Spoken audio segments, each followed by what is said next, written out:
host, guests, and call-in participants. These do not necessarily represent the views of this show's distributors or sponsors. This program may contain obscene, profane, or otherwise objectionable language.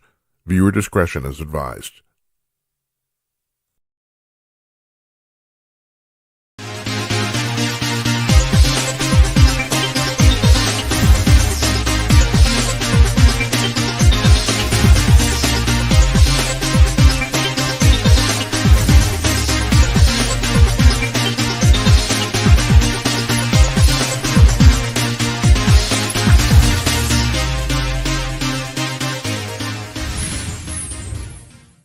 Welcome back, everybody. I am Jim Peters, and this is Jim Peters at Night. And our guest tonight, you know her and you love her.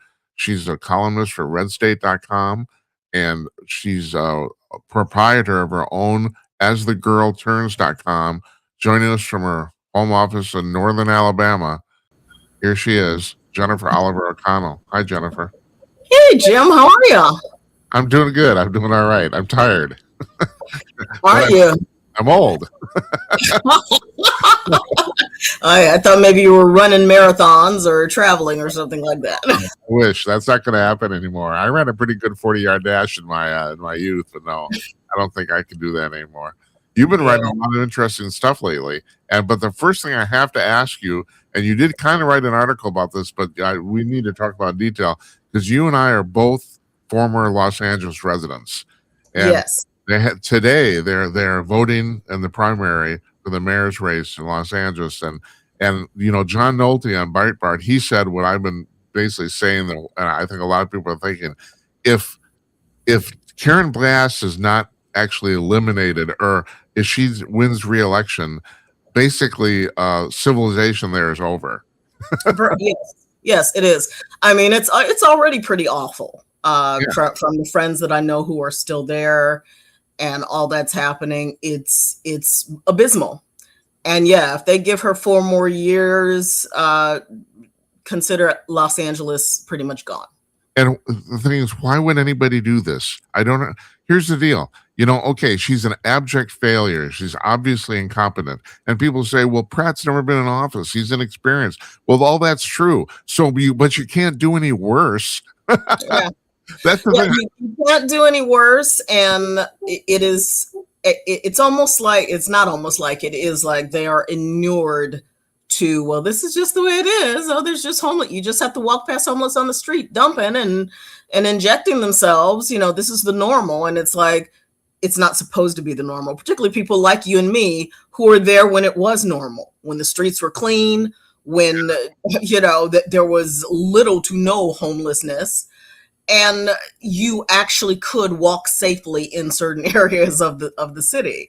Now it's a nightmare. You go down Beverly Hills and you get attacked by somebody in a machete. So people think this is supposed to be normal, and it's not. The most interesting thing lately, the most interesting endorsement is I forget what his name is, but the guy who was the showrunner and the writer of Entourage, the show about Beverly Hills and that star. He basically said, I'm for Spencer Pratt.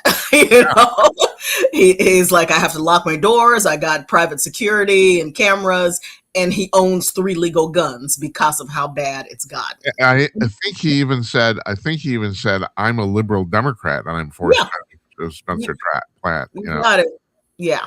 So no, go ahead. Please go ahead. What people fail to realize is, this is the type of stuff people vote on. Yeah, they may be frightened, dyed blue Democrats or, you know, totally red, but really they vote on what is my quality of life? What can I do anymore? You know, if I can't go out for mimosas and brunch on Sunday without having a gun placed in my face, that matters. If someone's going to promise they're going to fix that, then that's who I'm going to vote for. That's how Nathan Hulkman got in.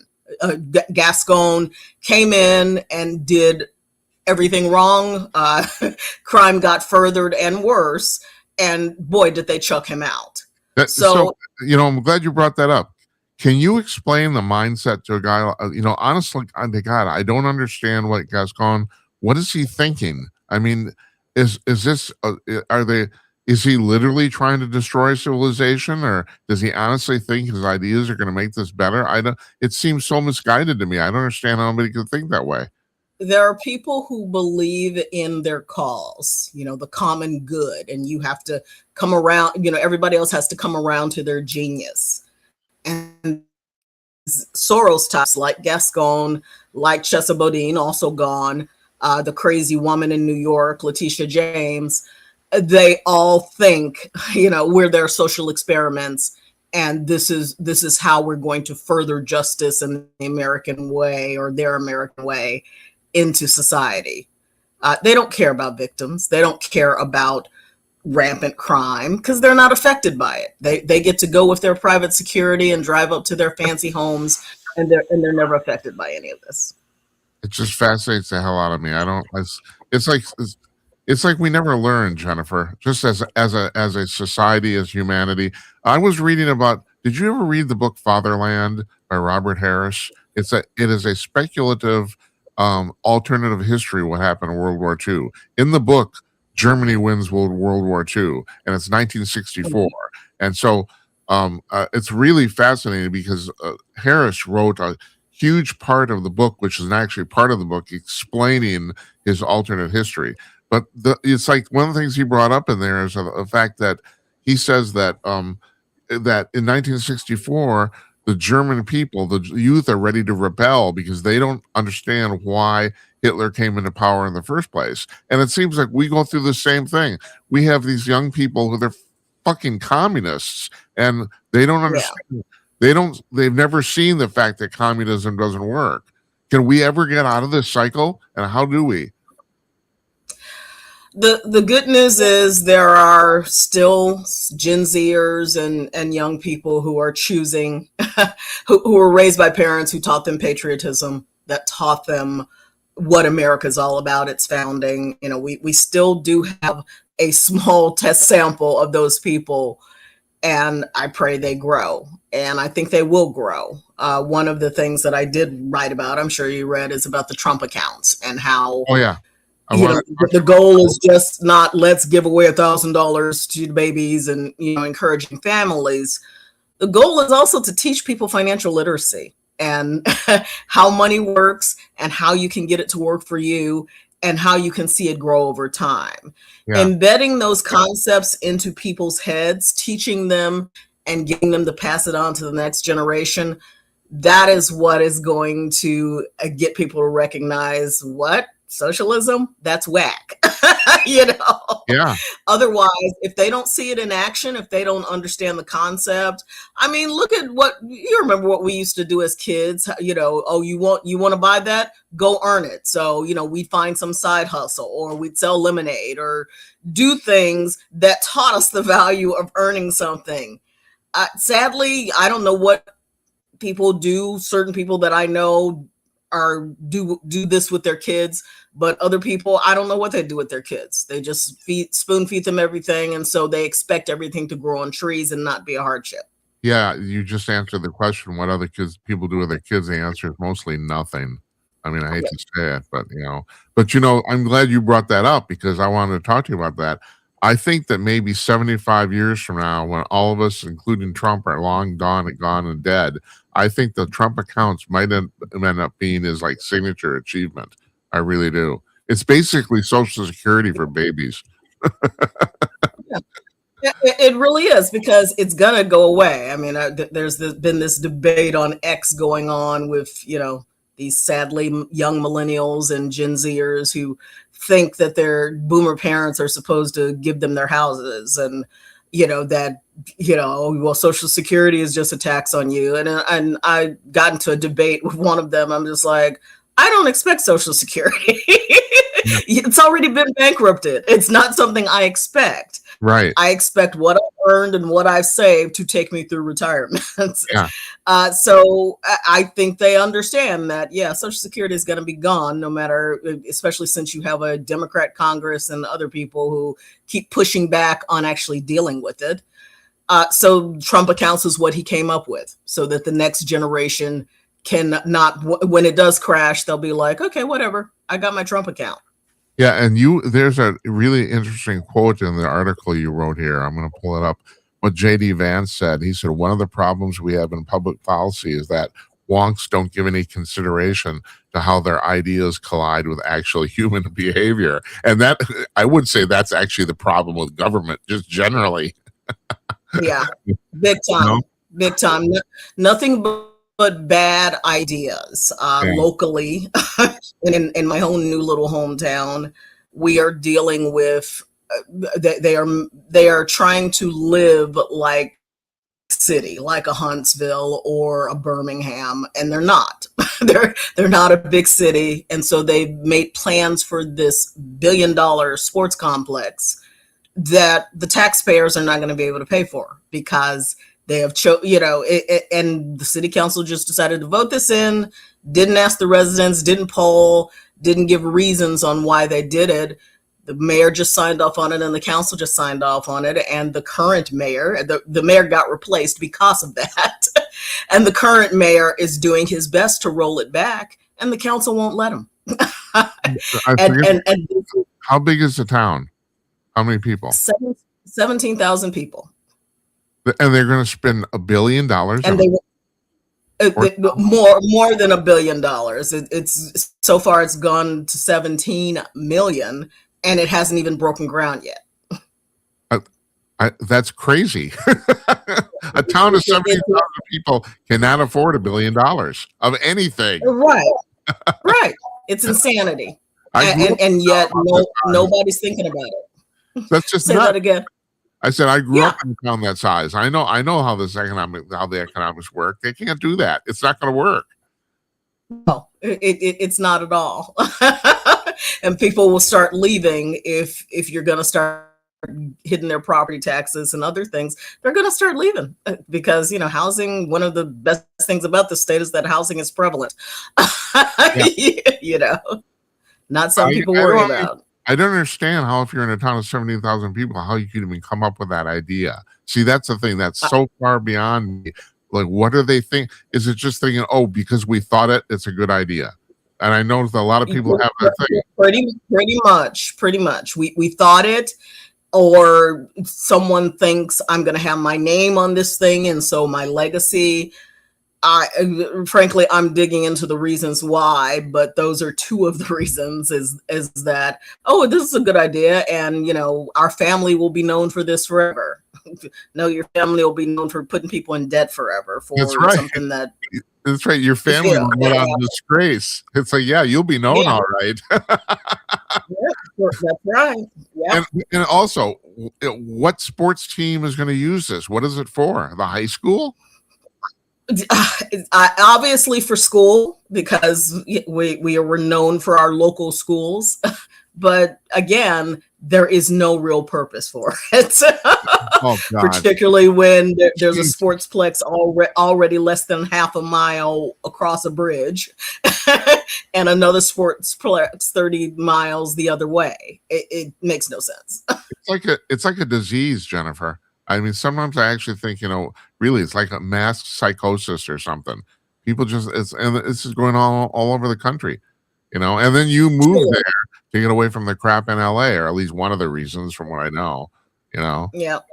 Unbelievable. Yeah. It is unbelievable. It's unbelievable how people get in power and they thoroughly forget that what they got elected for is to help people live better lives, not live off of other people so you can have a better life. This is totally off topic, but I know you're fairly close to Huntsville.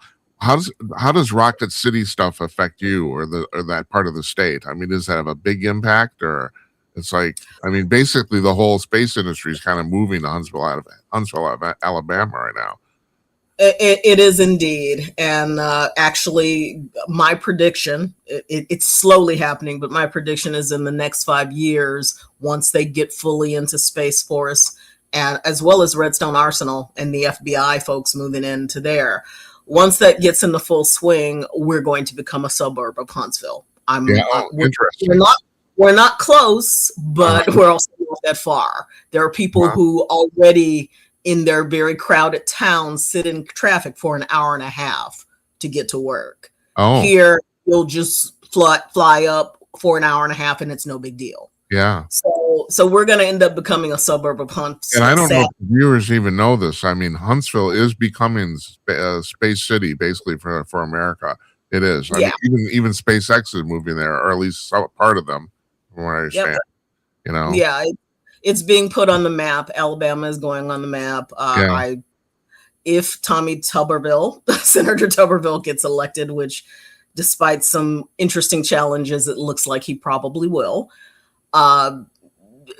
We're going to see some explosion and some, And I don't really know why did Rocket City happen? Was that just was it because of local politicians in Washington to arrange for this, or why did this all take place? Well, Alabama used to be a premier place for particularly Huntsville and Rocket City. That's where NASA is. Lot of NASA, a lot of military contracting has gone through there for decades. Uh-huh. It's only been recently that smart politicians like Tommy Tuberville, like Senator Katie Britt, some of the local representatives, one of them running for Tuberville's seat, did the work of getting industry back into the state, because except for Birmingham and maybe Mobile, the industry is spread far and wide, and they're trying to change the calculus on that so that the young people who grow up in the state can stay in the state and get trained in the state can stay in the state. They're moving to other places because of that. A fantastic industry to have. I mean, it's the future, so. And from what I understand, Huntsville is already kind of displacing Canaveral as a launch place for a lot of this stuff too. So, they are. Yeah. Hey, Jennifer, you wrote an article about the quote unquote anti-weaponization fund. And I gotta admit, and I should know more about this. Maybe I don't know. Politics has been boring me lately. So yeah. So could you explain exactly what this is? So, I mean, the Democrats are trying to set this up as the fact that this is a recompensation or reparation fund for the people that stormed the Capitol on January 6th. First of all, is that actually true? Is it? The anti-weaponization fund was the label that they put on it. It wasn't what Trump or Blanche described it as. Huh? And bottom line, Trump was suing the IRS back in 2022. I don't know if people remembered, or maybe it was even 2019 or 2020. They released his tax returns. They leaked them among other people, which is supposedly illegal. He was going to sue and actually going to win, like somewhere in the $10 billion range of money. So he's a sitting president, and he says, here's what I'll do. I will drop this suit. If you take that money that you would have paid out to me, the government, and put it into this fund that compensates people who, and there's so much bad information, and part of it is the fact that Republicans don't even know themselves what it's about. Bad information on what happened in January 6th. I will use Brandon Strzok, who is he walk-away campaigns and a political activist. Used to be blue, voted for Hillary, and now he's like walk away from the Democrat Party. They're right. Toxic. Yeah, he was nowhere near the Capitol. He was actually just in DC, took some pictures, and they literally arrested. FBI raided his home, grabbed him, did kangaroo court thing, made him confess. I think he served probation, not sure exactly how his sentence fell out, but he was, convicted of something, a trespassing charge or something like that. This is something they've done to people who were just grandmas. Yeah. People military veterans who were just there either to see President Trump and were nowhere near the Capitol, or weren't even in the Capitol area, but their phones pinged somewhere in the area. And so they were arrested. They were charged. There was so much railroading that went on with this for the cause of January 6th is an insurrection and everybody must pay for it. So a lot of people were damaged. People lost their homes. People lost their families. One young man committed suicide because he couldn't handle the pressure of what they were putting on him. Matthew Perner, I believe his name was. So, of course, Trump's idea is that these people need some form of restitution from this government weaponization because it was weaponized against them. And that was his plan. Again, it wouldn't have been any extra taxpayer boondoggle. Either he was going to get paid, might as well put it to good use. And of course, both Democrats and Republicans, because like I said, they're in on it too in terms of what they did and did not do concerning January 6th. They totally were just having fits. They derailed talking about the reconciliation package to get ICE and CBP funded. They derailed that in order to complain about the weaponization fund. For whatever reason, I think it's because Trump is like, I got bigger fish to fry and I'm not going to make this the subject matter. He just said, let's drop it. And they dropped it. But of course, Democrats and Republicans and whoever else is involved in this aren't happy to drop it because, again, if it's a subject matter that's negative on Trump, they're going to keep hitting the ball when we got things that actually need to get done. Do you have any idea in your mind a rough percentage of how many Republicans in Congress you would call rhinos? You know what the percentage would be? Is it about half? I would say about half. And it could very well be 3/4 for all I know, but at least half. We've culled the herd a little bit, thankfully. God bless people of Texas who are slowly getting rid of some of these, and Louisiana with the rest of it. But yeah, my theory is that these people become rhinos because of the social pressure or the social advantage. They're going, it's like the standard thing. You're invited to a bunch of cocktail parties. You're talking to people, and everybody wants to agree and get along. I don't think they're yeah. You're right about that. They like the prestige, and it's addictive. Power is addicting. No, it's like a drug for certain people, and it's very difficult to not get inured in that atmosphere. It's kind of like Hollywood in a sense. And actually, wasn't it Rush Limbaugh who said politics is Hollywood for ugly folks, entertainment for ugly people? Jay Leno said that. Yes, Hollywood. Politics is Hollywood for ugly people. Yeah, Hollywood entertainment for ugly people. So it's Hollywood is like that, where if you're around the right people and you rub shoulders and you don't want to lose same causes and all spouting the same garbage because they never get out of that bubble. People like Robert Duvall, Mel Gibson, people who are just like, screw you, I'm going to live my life. And, they had enough talent and cred to be able to do that and not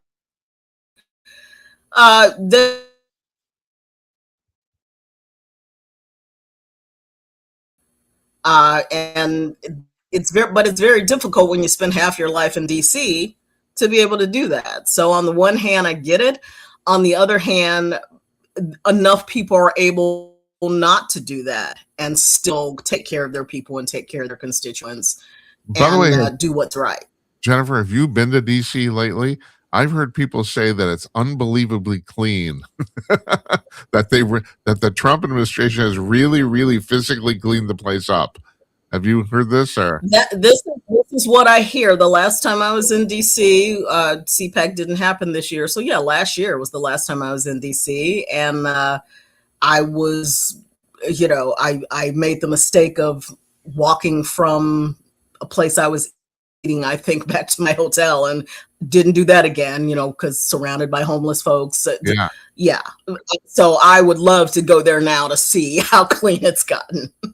Yeah, well, this gets back to what you're talking about at the beginning, about the fact that basically all this bad behavior is basically has been normalized, and this is not what life is supposed to be. And I'm going to be, this sounds harsh, but I'm going to say this. If you're living on the street and you're addicted to fentanyl or addicted to heroin, you're not contributing to civilization. You're not, There's a lot of, you don't have to come out, you don't have to invent the tetanus shot, But if you're just raising a family or, just going about your business, at least you're contributing to civilization in some manner. No, an addict living on the street is not contributing to civilization. There's nothing, no contribution there at all. And it's not compassionate. That is the point that Spencer Pratt and several other people are making. This is not compassion, watching someone dump in the middle of the street, right, or shoot themselves up and zombie themselves out so that they can't deal with life. That is not compassionate. That is not kind. No. And the fact that Karen Bass and Nithya Raman and that other councilwoman who's running, are talking about, I'm going to clean up this problem when you've had 6 years to change things, is ludicrous. They mean nothing. It's all talking points to them. They're spending the last statistic I heard is that the city of Los Angeles is spending $1 billion on the homeless problem, and I don't know, was it last year or a year before? It went up 12%. Homelessness went up. Yeah. Not to mention the $24 billion that Gavin Newsom supposedly spent that a homelessness audit or something was given, and they don't know what happened to that. They still have an answer to what happened to that money. It certainly didn't go to the homeless. It went into some NGO's pocket, no doubt. Yeah. My opinion is that I think his presidential campaign is already screwed. This guy's been so incompetent, and not to mention the fact he's personally so damn slick and hypocritical. Yeah. He's the epitome of your slick politician. I mean, you don't even want to talk to him. And I don't even think that's a partisan point of view. I think a lot of Democrats secretly feel that too. I think he's dead before he started, but that's my 2 bits. Yeah, he is. He's gonna have to rely on people having short memories. But the beauty part is, in this video age, we've got enough video and we've got enough audio of your stupid comments, as well as you have enough people from the Palisades, from Paradise, who are just going to say, you do not want to elect this man. So there's enough people still around who can continue to tank his candidacy if he tries to play the amnesia game in 2028. I don't know if I've told you this, Jennifer. Our little show here is kind of blown up on TikTok, and I'm astonished. You're right. Not only are we in a video age where everybody is taping everything, but basically, what people want to watch is stuff that's 30 seconds. I hate to say it, their attention span is gone, and I can't accuse other people because I'm the same way. If anything is longer than maybe a minute, I either put it off to the side for later or I don't watch it. How often later do you get back to it? Sometimes months. I mean, literally, people will send me stuff. If they send me something and say, you want to look at this because, I will take the time to look at it. But today it's just, send it. And it's like, I don't know what this is about. At this point, I don't care because I have to consume content all day for what I do. So I'm not going to take the time to view this if it has nothing to do with what I'm doing currently, or, with some story that you think might match that. And you're right in the sense that you and I might not be the typical audience for stuff because we have to do this. We do this all day long, kind of for a living. So kind of, I guess. Well, hey, one more thing you wrote about I want to talk about here, and that is about the South Carolina governor's primary. So, unfortunately, this is what I wrote down because this is what I found amazing. Nancy Mace did not win Trump's endorsement. I can't remember the name of the woman. No. It's the lieutenant governor, right? Yeah, lieutenant governor. I believe her name is Pam. There's an E in her name. Pam Yeah, Pammy Vets. It's like after a while, unless it's someone that you hear constantly or my own elected representatives, the names just pass by. But Lieutenant Governor Pammy Vet won President Trump's endorsement, not knowing enough about South Carolina politics. There's some big questions around that. But it's not unusual why, or should I say, it's not unknown why Nancy Mace did not get his endorsement. Well, I was I going mean, to ask you about this. I mean, there's a lot of talk about this woman she maybe drinks a little too much, and she maybe kind of self-obsessed with her looks, and I don't know what to make of it. I have to say, she does seem like she kind of be a handful if you were as a man. Go ahead. I think, I'm not sure if it was that article or another article that I talked about the hot, crazy matrix Yeah, right, that my guy friends acquainted me to on. Yeah, that's right. But apparently she's on the wrong side of the hot, crazy matrix. She is. Yeah, that's right. I mean, yeah, very attractive woman, and not stupid. I mean, for sure, not stupid, but not. Man, I don't know. It's like, I think and has potential. If it wasn't, it really is all about her. Anything you see her championing, mounting, it's all about her. Yeah. Even the whole Epstein file thing, all about her. The other thing I thought was really distasteful, but she got up in Congress and went on her ex-boyfriend. Yeah. And she did that specifically because nothing anyone says in Congress can be held against them. You can't get sued for anything. So, by doing it in office, he can't retaliate. It's like terrible. I think he did attempt to sue. I'm not sure what happened with it, but I know he didn't let it stand. But apparently he's as compromised as she probably is. So, well, I read what she said. It was nasty. It was really, really nasty. The subject. I actually listened to and transcribed the whole thing. Wonderful. I wrote a story about it. So yeah, I know the details. What a great use of your afternoon. That's terrible. It was pretty incredible, and but apparently nothing has come to it. Yeah. I believe that also because she blamed some South Carolina folks in there. I'm not sure if it was the law enforcement or I think it was. And so you got that. You've got her backing Epstein or trying to jump on the whole Epstein train, which was a total crap show. You have the fact that she flip-flopped on J6. First she was just like, oh, Trump needs to be held accountable. And then suddenly, oh, I'm on the Trump train. It's like, what was she expecting? She certainly wasn't going to get his endorsement, and I don't know why she was blindsided, but she acted like she was. Yeah. And then the fact that South Carolina is not going to elect you, although I hear she's doing pretty well, but what do I know?